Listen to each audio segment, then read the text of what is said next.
The plane prepared for takeoff. Passengers settled in. CEO Laura Hayes glanced at the man beside her. Old jacket, calloused hands. She said quietly, "Is this seat really for business class?" He smiled, didn't answer. She shrugged. "I assume you're flying for the first time." "No, 341st time. I asked about flying, not dreaming." 30 minutes later, the plane shook violently.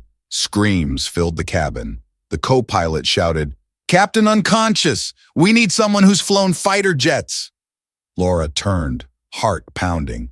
The man beside her had removed his jacket, walking toward the cockpit. "Who are you?" "Someone who used to keep the skies safe, so you could fly."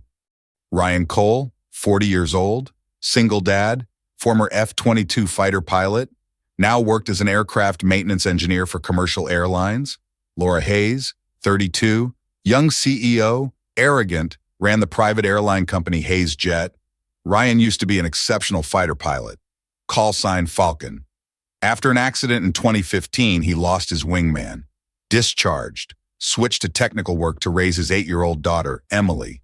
He lived simply, always avoided curious looks. Laura Hayes, talented CEO but cold, believed that ordinary people were just tools in the big machine. She boarded the flight from London to New York to sign an investment deal. Ryan was on the same flight, flying home for his daughter's graduation ceremony. When he sat beside her, her gaze was cold as steel. "What do you do?" "Engine maintenance." Sounds noisy. Better than watching them fall in silence. She frowned. "What are you talking about?" "Nothing. Just a habit from someone who used to be in the sky." She laughed. "Used to fly? More like used to dream." He just smiled, didn't argue, didn't explain. Some people needed to learn through experience, not words. The boarding process finished. Flight attendants demonstrated safety procedures. Laura didn't watch, too busy on her phone, texting, emails, conference calls. Her world revolved around deals and numbers. Ryan noticed everything: the slight wobble during taxi, the unusual hum from the left engine, the nervous glance the flight attendant gave the cockpit door. Years of training made him hyper-aware, always scanning, always assessing. "First time flying this route?" he asked casually. She barely looked up. "No, I fly it monthly." "Ever notice the engine sound?" "Why would I? That's what pilots are for." "Fair enough." She studied him. "You seem oddly interested in technical details for maintenance staff." "Comes with the job. When you fix things, you learn to hear when they're breaking." "That's depressing. That's survival. Real person detail." A flight attendant recalled, "He was so polite he offered his seat when she complained about legroom. She just got more irritated. Some people don't know kindness when they see it." The plane climbed, reached cruising altitude. Laura opened her laptop, started a video meeting. Ryan read a small book. Flight Systems Legacy. Old, worn corners. She glanced over, laughed. "Are you reading that to understand the plane you're sitting on?" "No. To remember the people who died on them." The answer made her pause, just briefly. Then she returned to her screen, dismissive. But something in his tone lingered. Lunch service, standard business class meal. Laura picked at her salad. Ryan ate everything. Thanked the attendant warmly. Laura noticed. "You act like this is special." "It is. Someone prepared it. Someone served it. That's special. It's their job. It's their..." "Doesn't mean it's not special." She had no response to that. Turned back to her laptop, but his words sat uncomfortably in her mind. After lunch, turbulence hit. Light at first, then heavier. The seatbelt sign illuminated. Laura gripped the armrest. "This is normal, right?" "Depends on your definition of normal." "You're not helping." "Just being honest. Most turbulence is harmless. Some isn't." "How do you know the difference?" "Experience and instinct." The turbulence eased. She exhaled. "You really did fly, didn't you?" "I did." "Why'd you stop?"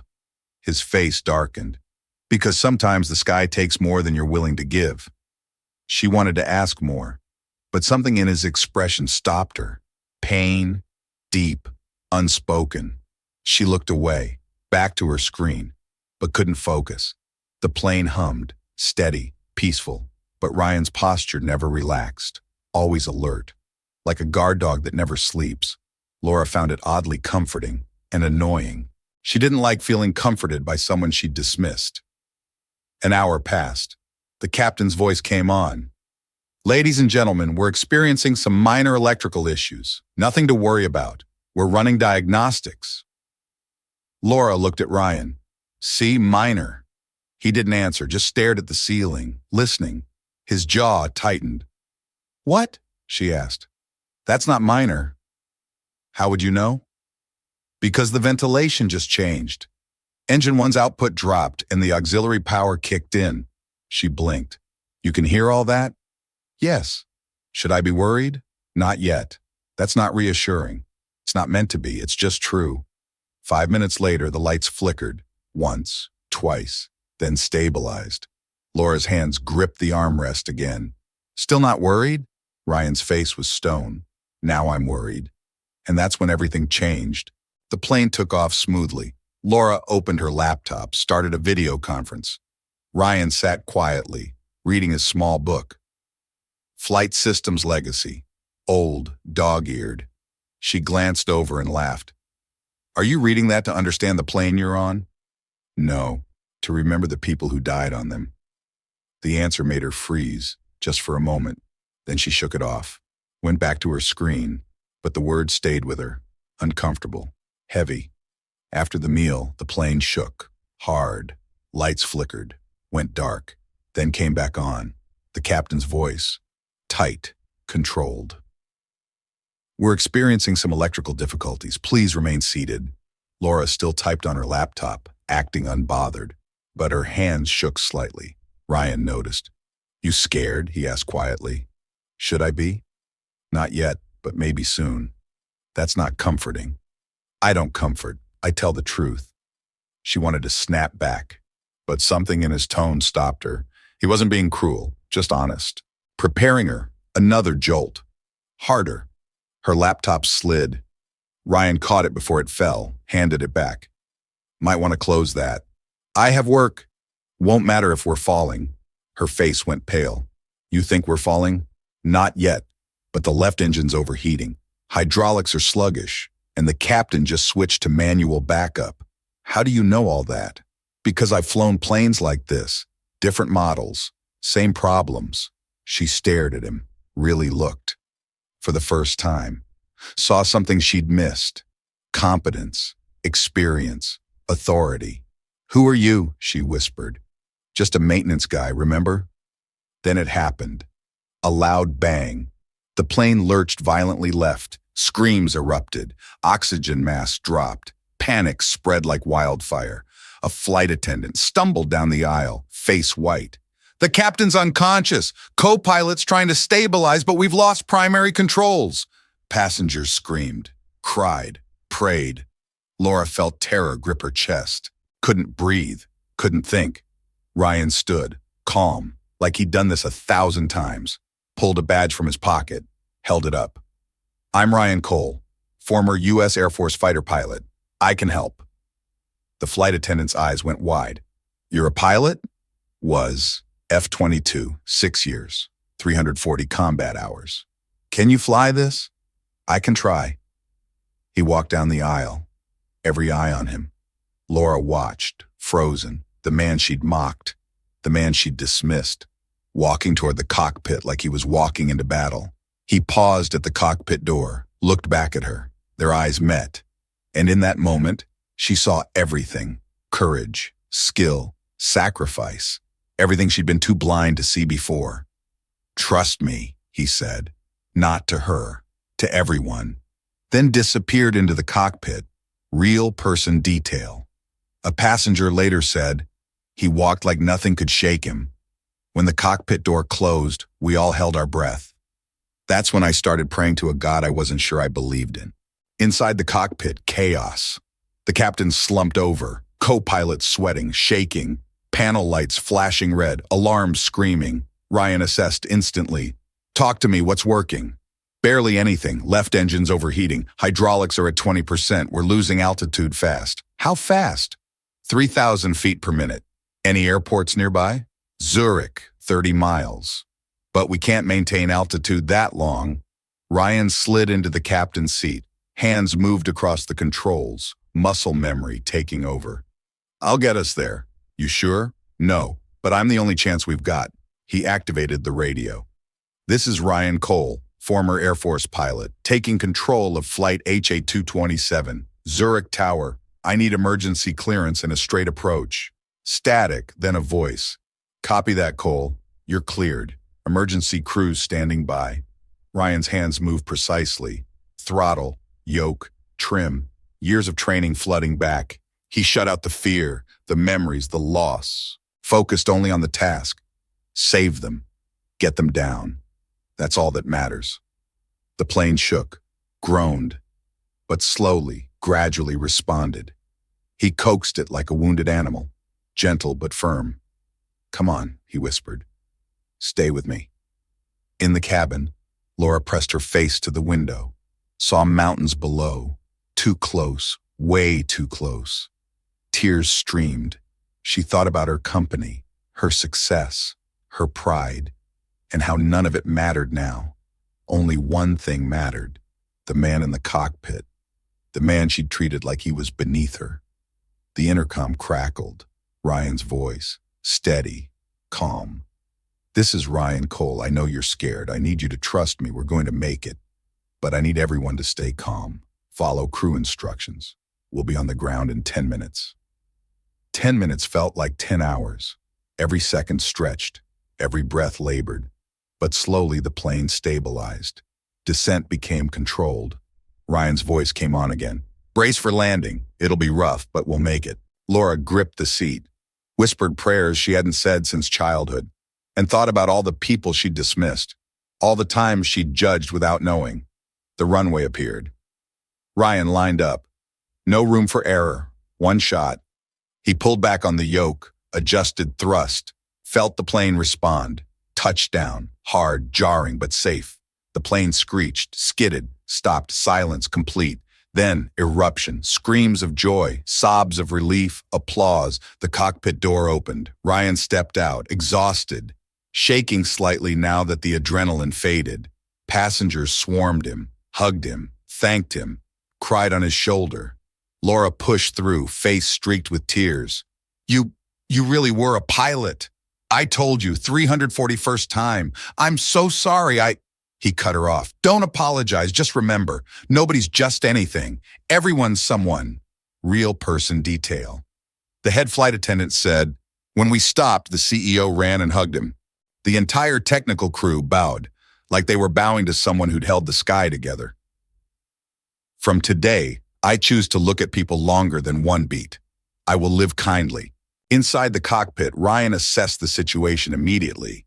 The captain lay unconscious, slumped over the controls. The co-pilot, young and terrified, struggled with the yoke. Status report, Ryan said, calm, direct.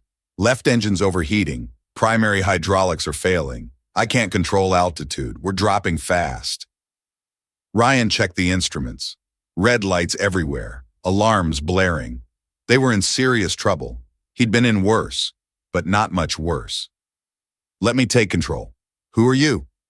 Fighter pilot, 6 years F-22s, I've flown in worse.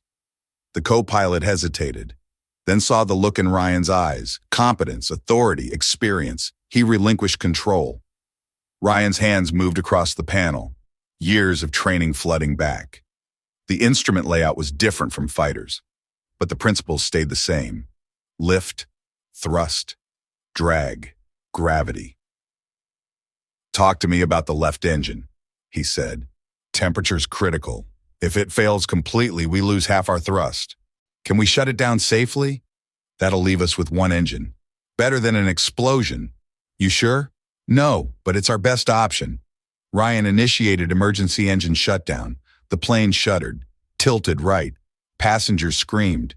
He corrected with the rudder, pushed the remaining engine harder. They were still descending, but slower now, controlled. Zurich Tower, this is HA-227. We've shut down left engine. Need direct vector to nearest runway. No time for standard approach. Copy 227. You're cleared for emergency landing. Runway 28, straight in.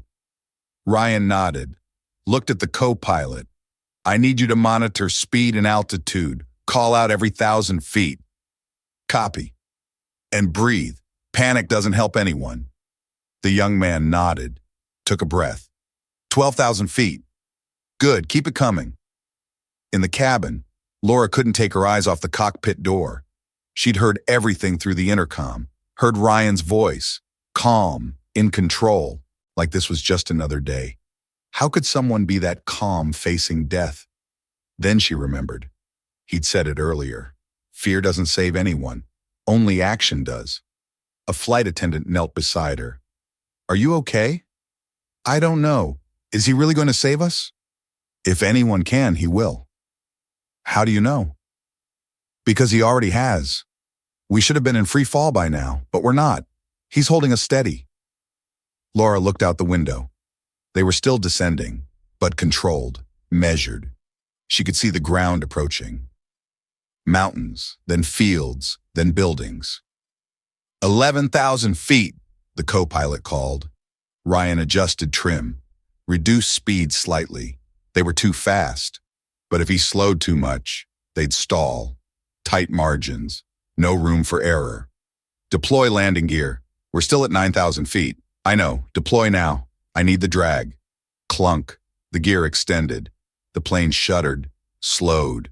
Ryan compensated with thrust. 8,000 feet. Flaps 20. The co-pilot complied. The plane's nose dipped slightly. Ryan pulled back, kept it level.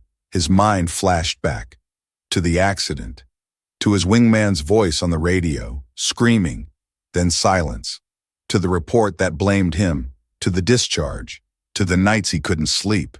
He'd sworn he'd never fly again, that he'd never put lives at risk. But here he was, 173 people depending on him. Not this time, he whispered. Not again. What? The co-pilot asked. Nothing. Keep calling altitude. 6,000 feet. They were over the city now, buildings below, people who had no idea a crippled plane was limping toward them. Ryan spotted the runway, lined up, adjusted course. Flaps full. Speed's dropping. I know. Push the remaining engine to max. Are you sure? Do it. The engine roared. The plane stabilized. They were on final approach now, runway ahead, but they were coming in hot, too fast. 4,000 feet. Brace signal, now. The co-pilot hit the button. In the cabin, the brace position signal lit up. Flight attendants shouted instructions. Passengers leaned forward, heads down, praying. Laura bent over, but kept her eyes on the window. She wanted to see. If this was the end, she wanted to face it. 2,000 feet. Ryan's hands moved, subtle corrections, thrust, yoke, rudder, dancing with physics, negotiating with gravity. 1,000 feet. The runway rushed up, too fast, still too fast. But they were committed now. No going around. This was it. 500 feet. Ryan pulled back on the yoke, flared the nose, felt the plane resist, coaxed it. Gentle, firm. Come on, touchdown. The wheels hit, hard. The plane bounced, slammed back down. Passengers screamed. Ryan deployed thrust reversers, maximum braking.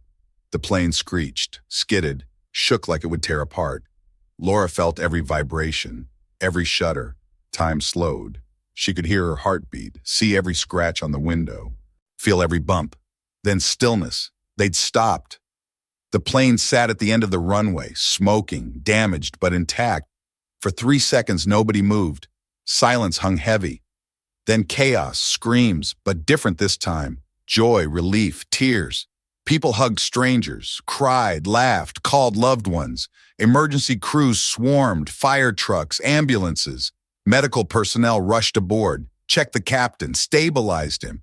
He'd had a heart attack, would survive thanks to Ryan. Ryan sat in the captain's seat, hands still on the controls, shaking now, the adrenaline wearing off, the weight of what he'd just done settling in. The co-pilot put a hand on his shoulder. You saved us, all of us. Just did my job.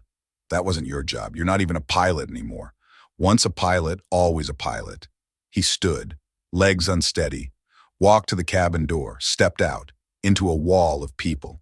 Passengers swarmed him, crying, thanking, hugging. He accepted it all, quiet, humble. Laura pushed through, face streaked with mascara, hair disheveled. She looked nothing like the polished CEO from 2 hours ago, just a human being who'd almost died. "You saved my life," she said. "I saved everyone's life. But I was horrible to you, and you still saved you?" "Yes, because that's what you do when you can. You don't get to choose who deserves saving." She broke down, sobbed. "I'm so sorry. For everything I said, everything I thought." He pulled her into a brief hug. "It's okay, you didn't know. Now you do." Media arrived. Cameras, reporters, chaos. Ryan tried to slip away, but passengers stopped him, told his story. "This man saved us. He's a hero." The airport manager approached. "Mr. Cole, you need to stay for debriefing." "I need to get home. My daughter's graduation is tomorrow." "We'll fast-track everything. You'll make it." Laura stepped forward. "I'll make sure of it. My plane, my pilot, whatever he needs." Ryan looked at her. "You don't have to." "I do. It's the least I can do." Real person detail. A passenger who filmed the landing later said, "I've never seen anything like it.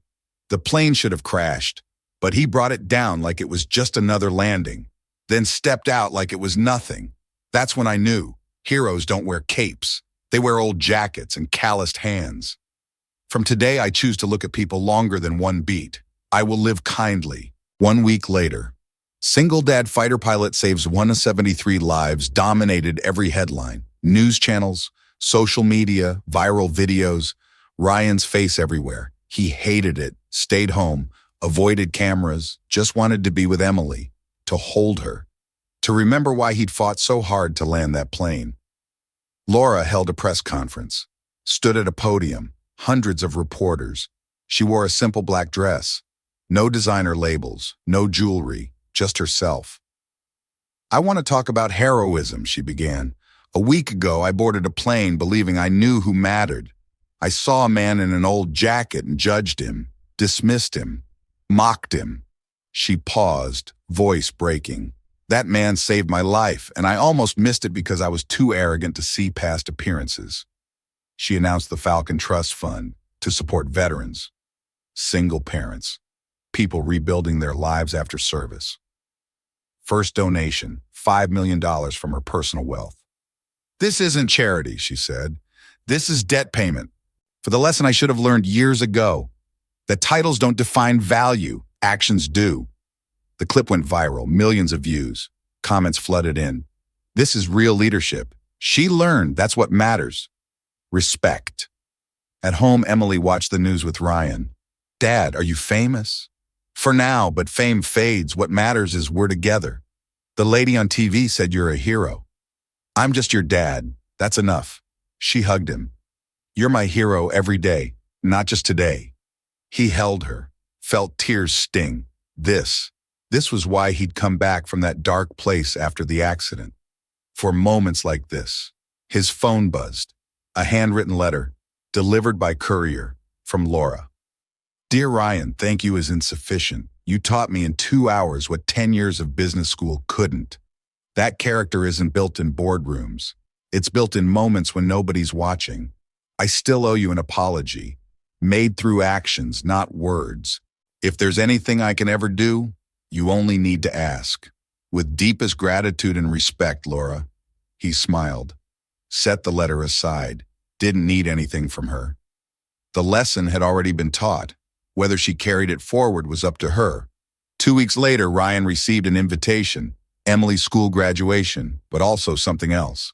Laura had funded a new aviation scholarship at the school, the Falcon Scholarship for Children of Veterans. He attended, sat in the back, watching Emily receive her diploma, pride swelling in his chest. When they called the scholarship announcement, Laura walked on stage. "My company made a mistake once," she said to the assembled families. "We valued profit over people, status over substance. Today we start correcting that. This scholarship honors Ryan Cole. A man who showed me that the measure of a person isn't their job title. It's their character when everything's falling apart. She looked directly at Ryan. Thank you for the lesson. I'm trying to live it every day. After the ceremony, Emily ran to Laura. Thank you for the scholarship, Miss Hayes. Laura knelt, eye level. Thank you for sharing your dad with us when we needed him. He's really good at saving people. He is. You're lucky to have him. I know. Ryan approached. Laura stood. They shook hands. You didn't have to do this. Yes, I did. Actions, remember? You're learning. Slowly, but yes. Real person detail. A school principal later said, that scholarship changed everything. Not just for the kids who received it, but for how we taught respect. We started every year with Ryan's story.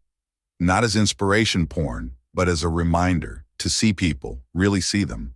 From today, I choose to look at people longer than one beat. I will live kindly. 6 months later, Laura traveled to Ryan's hometown for Emily's birthday. She'd kept in touch, not intrusively. Just occasional messages, updates on the fund, pictures of planes with Captain Falcon painted on the tail. Emily ran to her. Miss Laura, you came. Of course, I wouldn't miss it. They celebrated at a small park. Cake, balloons, simple, real. Laura sat on a picnic blanket with Ryan, watched Emily play.